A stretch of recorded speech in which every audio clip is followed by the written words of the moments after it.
Good afternoon, everyone. Thank you for joining us. My name is Mindy, and I will be your moderator for this session. I'm here to provide virtual support for both you and our presenter. Should you have any questions or need assistance, feel free to private message me, and I will assist you the best I can. Today's session is the use of digital storytelling for EL and LTEL students, and our presenter is Dr. Teresa Gonzalez. Thank you. Good afternoon, everyone. So I'm not so familiar with Zoom, so if I mess up, that's what Mindy's here for. So my topic, digital storytelling, I actually just finished my dissertation on it, so I thought I'd just start sharing it out, what I've learned. And as a teacher, these past couple of years for EL students, the use of digital storytelling has kind of become my big thing that I do every year. So it's actually quite simple. And for anybody that's kind of tech savvy or uses, you'll probably recognize you use a lot of this stuff anyway. You might already be doing this. This is kind of how I was when I did my research on digital storytelling and how to do it properly. I'm like, oh, it's like kind of common sense and yet kind of not. So it's a lot of talking at you. There's not a lot of interactive stuff on this. I like to usually try and do some interactive, but it's more just kind of giving you information. So I apologize ahead of time for talking at you for so long. And I haven't done this particular presentation before, so I don't know how long it is. So we might be done pretty quick. So again, my name is Dr. Teresa Gonzalez. I teach at Paris High School. I have been teaching ninth grade, both ninth grade English and then the ninth grade like ELD classes. Next year, I'm jumping into 11th grade, so we'll see how that goes. So the objectives for today is to explain what is a digital storytelling project, why use it, especially with EL students, how to have the steps to creating one for students, and then I have several examples of the ones I've done over the last like 3 or 4 years. First of all, for those of you that don't know, I'm assuming most of you do, the EL students are students that are labeled EL when they enter school and do not test English proficient. And one of the goals as an EL teacher for a lot of us is the reclassifying students as English proficient. And I will show you how that digital storytelling helps in that as well. And then LTELs, which was actually the focus of my dissertation, are students that are ELs longer than 7 years. So as a high school 9th grade English teacher or EL teacher, I would say 90%, 95% of my classes are LTELs. They've been in the system since they were in kindergarten. And so they have different needs than EL students, those that are under 7 years. So this also kind of goes into how does that help them. 4 domains of language acquisition. So in order to reclassify students, help them become proficient in English, they need to become proficient in reading, writing, listening, speaking. Digital storytelling. So what digital storytelling does is it combines, it's a 2 to 3 minute video, which combines their stories, their narratives, whatever it is the writing prompt is, images, music. They kind of like personalize it. And I think the thing that's most important is it's usually more personal or emotional, although I have added into mine very like research-based stuff as well. But the personal kind of emotional part of it makes it effective. Like when they're writing about something that is important to them, it makes it more of effective in all the elements of them using the digital storytelling. And there are 7 elements. I will get to that. So first I wanted to show you one. So this one I did with students during distance learning. They had to, as I'm sure a lot of us experienced, they didn't do well in distance learning and they had different reasons. And so their final project, which actually took almost 2 months, so it was kind of like the second semester project, was a digital story of what happened, what was their experience during distance learning. What's one thing that stood out? And so I'm going to play the video. It's like 3 or 4 minutes. So she talks about her experience of why she didn't do well in her classes. And then the added element to the digital story for the distance learning students was they had to create a question that went along with their topic, and they had to do a Google form, and then we sent the form out to everybody in the school, all the students, and then they had to analyze the data. So that's going to be the last part of it. And that was kind of also to go along with the LPAC, where they had to, you know, they have to analyze data. So let me just play it. Just stop talking. Helping Siblings by Jasmine Rodriguez. Can you guys hear that? Having to take care of my Okay. siblings and helping them in school impacted me because I wasn't always paying attention to my class. If I missed some school information, I wouldn't speak up. I'm the type of person that would be afraid to speak up. It's hard for me to be helping my younger brother because he gets distracted easily and he doesn't know what he has to do. So then I have to ask his teacher, and while I do all that, I've missed like 5 minutes of my class. I had to go to my room and then my mom's to help my brother, and I would miss info about my class while helping my brother. I had to walk back and forth to help my brother.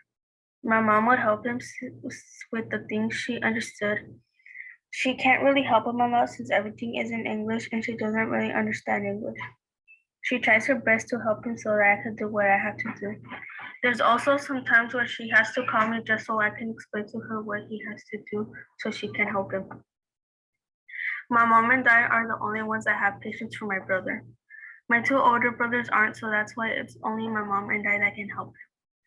My brothers only help for a bit, and then that's when my younger brother starts getting bored, so he doesn't listen, and that's when my brothers stop helping him.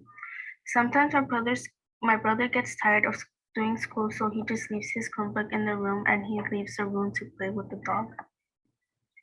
In relation to my narrative, I conducted research to see if students had to help their siblings out on distance learning. In my research of 137 Paris High School students, 51.5% said they don't have to help their siblings with distance learning, and 48.5% said that they have to help their siblings with distance learning. In other words, this data shows that most students don't have to help their siblings out with distance learning. I infer this because the students don't have siblings, their siblings are older already, or their parents help their siblings. This is important because this could show why some students are doing well in their classes. They have to help siblings. All right, so that's just one example of the digital storytelling. This one I picked to show you first because I did have that extra element at the end of the research to show you that even though they're usually personal stories, there is an element that I've added to help essentially with the LPAC. So I don't know, a lot of my ELD class, especially since they're LTELs, it's helping them with the gaps in their academic knowledge, but also like, let's get them reclassified because some of these students just are lost in the system. So in my different assignments, I try and always add in like something that's going to be on the LPAC test at the end of the school year.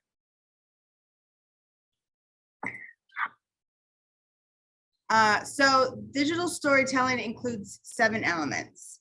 The point of view of the storyteller, which is pretty obvious.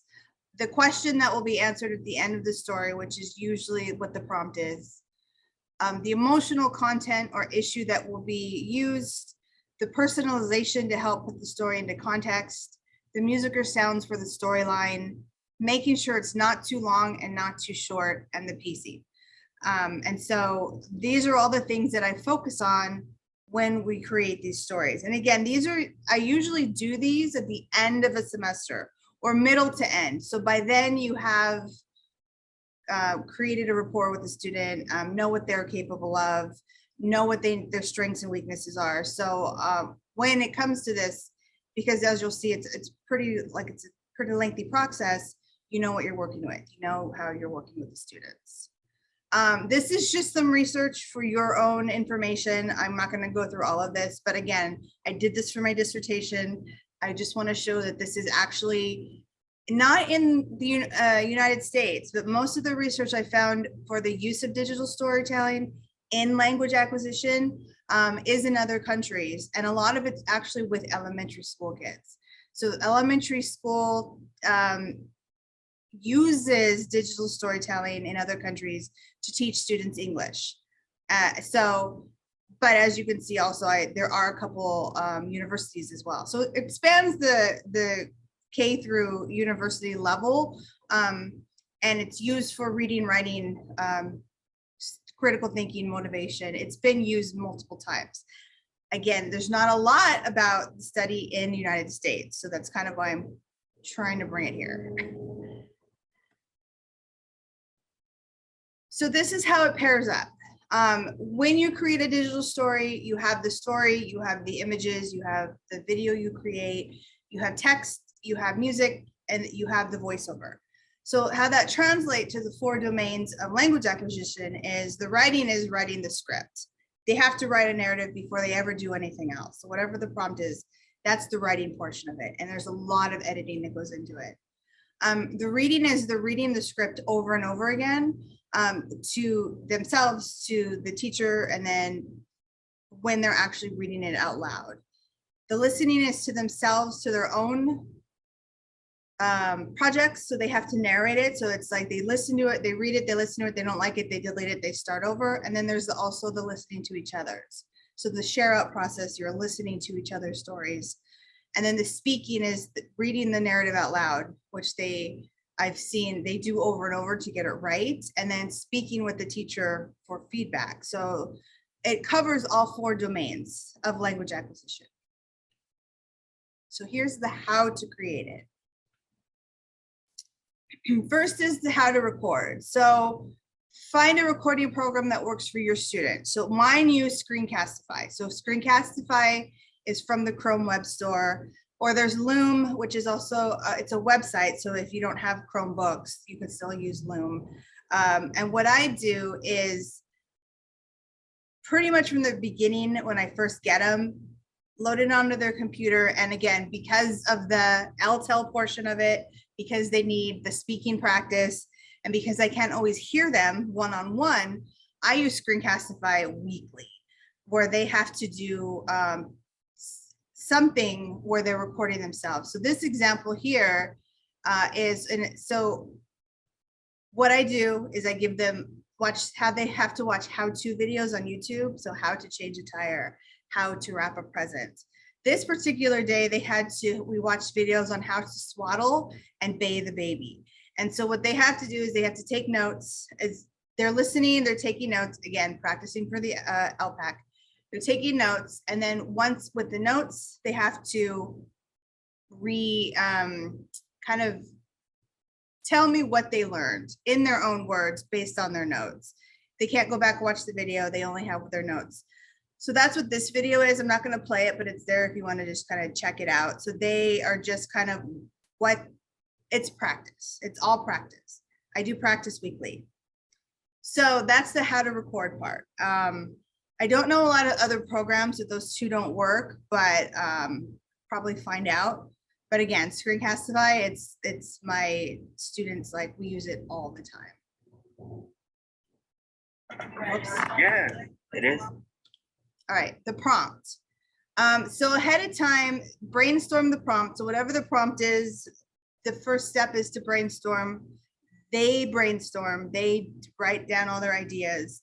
And then I go over and meet with them and create an outline. So this is an assignment again. It's a couple, like 6-week project, because a lot of it is meeting with the kid one-on-one. So you do have to kind of have other stuff the kids be working on in the meantime, like while you're doing this, while I'm meeting with them, you're working on this. But I meet with the kids, go over the topic, create an outline, and then the students get to work. And then as they work, you meet with them throughout the process and talk them through the editing and then elaborating on their topic. So, excuse me. So again, it's like these group, as I don't know, I use Google Classroom so I can see all their work. So as I see stuff happening, I'm like, I come up here, I need to talk to you. This needs to be fixed here, or they say they're done. I pull them up. I'm like, okay, well, here's where we can elaborate here, here, and here, you know. So it's a constant talking with them process. It's not like they're working in isolation. They're constantly meeting with me. It's a one-on-one thing. Then they create the slide presentation. So we use Google Slides. We are Google School. We use Google Slides. And again, prior to them doing this project, I have them do an applied digital skills lesson where it teaches them how to create a Google slide presentation. So it teaches them how to change the theme, and it has a different features where I don't have to do it. The assignment does it.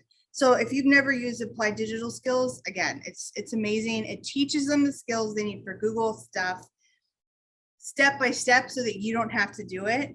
And you're more monitoring and helping. So prior to this assignment, they've done this specific assignment. So when I go in and I give them what I need them to do, they know how to do it. And then students create a Google presentation using the parameters I created. I threw in the rubric I use. It's a very basic one. I forgot to put in the Common Core standards. I usually have which Common Core standard it hits. I forgot to do that for this. So, so they know exactly what they have to do always. And then another step is, so they've written their thing, they've created their presentation, and so the next step is to meet with them about the images, because as many pictures as they take of everything themselves, their friends, they don't have a lot that has to do with like family a lot of the times. So you kind of have to like sit there. If it's related to their family, if it's related to something other than a selfie, we have to really talk to them about, okay, what images are you going to use? I don't want just like pull images off. They know how to Google images pretty good, but usually you want something a little more personal. And sometimes it's not possible. So that's what the meeting's about. So that I know what's happening, what they know what's happening. Yeah, and then to add the music part, which I haven't figured out how to do successfully yet. So we've played around with it. I've had students played like a YouTube song in the background as they recorded. I'm not as proficient in Google Slides to know how to put the music in the whole thing yet. So that is my goal for this year, is to figure that out. So a lot of my videos don't do the music, but that is part of it if they choose it. All right, so here's the prompts that I've used. The LPAC writing prompts are one that I've used in terms of the format. So usually, since I teach 9th and 10th grade, in the 9th and 10th grade, there are the writing prompts that are paragraphs, which are usually like 3 or 6 sentences, something small. So, but they do have like, you need a beginning, you need a middle, you need an end. You need to hit every part of the prompt. So that's kind of what I embed within these, is like, okay, what's your beginning, what's your middle, what's your end? And that way, when they get to the LPAC and they see a prompt, they've written so much more that hopefully it's a lot easier to understand. So I use the LPAC writing prompts as kind of a outline or guide to do my projects. The one project I did, and this was for my dissertation, but I will continue using it, is the Theory of Community Cultural Wealth by Dr. Terioso. And she looks at marginalized communities through an asset-based lens so that she identifies the strengths of the communities. And on the next slide, I'll kind of go into a little more what that means. But that was the big project for first semester this year. And then my big one for second semester was to choose a topic you want to learn more about, create a platform, and then document what you learned. So it started out really great. Like they were going to do a blog or a podcast, and then it kind of lost the fizzle. So they all ended up doing a digital story on theirs. But the idea of community cultural wealth, the 3 things that we really focused on in this is aspirational capital is when you maintain the hopes and dreams of your family, of yourself, of your community, despite not having the means to do it at the moment. So, well, linguistic capital is you're able to communicate in more than one language, and the strength in that and the importance of that and how you can use that in a positive way. And then the familial capital is the family, community, and culture, like the strength of that. So what they had to do for their project is they had to pick one of these capitals as the theme, and they wrote a story about it. They wrote a narrative about hopes and dreams, or a narrative about their knowing more than one language and how that's helped them in their lives, or a narrative of family, community, and culture. Dr. Tarayoso has more capitals. There's 7 in total, but these are the 3 that the kids really kind of resonated with the most. So these are the 3 we stuck to. So these are some examples. Again, I'm not going to play these because that just takes a lot of time. But when you, the familial capital, so these are the first side are the videos they did. They're digital stories from that project and what they had to say. And so a lot of these kids, the ones I picked, so you can take your time and go through and look at them, but I made sure to pick some of these students are SPED. So they're both SPED and EL students, and you can see just the amazing stuff they did. Like when it's something personal and something emotional or something they resonate with, they really bring it. That's the biggest thing that I've seen with this. No matter what student it is, no matter what their level, they can create a digital story. They have a story to tell, essentially. And the fact that you're constantly meeting with them, it's like constant. You're pulling them aside twice a week, 3 times a week to talk to them. That really also builds the confidence that they need to do, because a lot of the stuff, especially with LTELs, it's the confidence level, especially in 9th grade. And so you're building that along with their skills. Like, this is great, and you know, the whole thing. And then on this side, it's the learning something new, and these are the 2 that I picked. The second one, when you play it, you don't hear her narration. I don't know what happened, but at the end, I picked her specifically because she, they were supposed to pick something they learned, and then they have to demonstrate that they learned it. And at the end, she demonstrates that she learned how to say her name in sign language. And again, both I picked, well, one of these is a SPED student as well. All right, that's it. Again, super simple. Like, it's really basic stuff. It's just putting it all together, which was just like, oh, that's like such common sense. So yeah, any questions?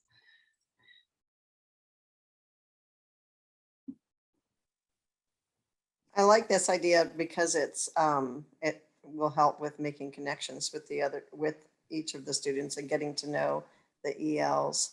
I'm wondering if there's a way to use this or present this where I can have the ELs doing their stories while I have in the same classroom students that are not ELs, because I have like a EL cluster. Oh, well, yeah, because I mean, I do these with my English class as well. This is not, Okay. I do this with everyone. Yeah.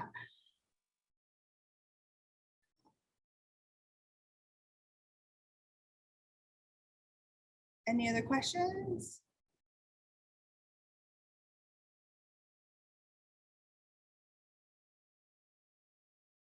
Looking forward to watching some of the videos now. I appreciate your time. Thank you. Thank you. Yeah, so go ahead and spend some time checking the videos out if you wish. Again, this is a shorter session because it's really like, it's not too complicated, but it works for EL students from kindergarten to, I tried this with my nephew. He's in 1st grade. And so he didn't type anything, but we went online. He picked pictures, of course, of the Hulk. We put them into, I showed him how to put them into a slide presentation, and he told a story. He just told me a story based on the pictures. And so it's basic, it's easy, and it really does great stuff. So All right, if there's no more questions, then have a great day. Thank you for being here. Thank you, everyone, for coming today. If you'd like to leave some feedback, go ahead and do that on the SCED. And again, thank you for attending Google Camp.